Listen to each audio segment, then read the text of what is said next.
Ako nga pala si Charlie Gumabon. Nung na-confine ako sa ospital dahil sa yung nagkaroon ako ng hangin o tubig sa baga.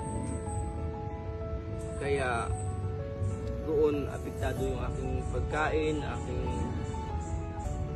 nakapanghina. Sabi ko, naisip ko, ano kayang lagay ng mister ko kung pinabutasan ko siya sa tagiliran?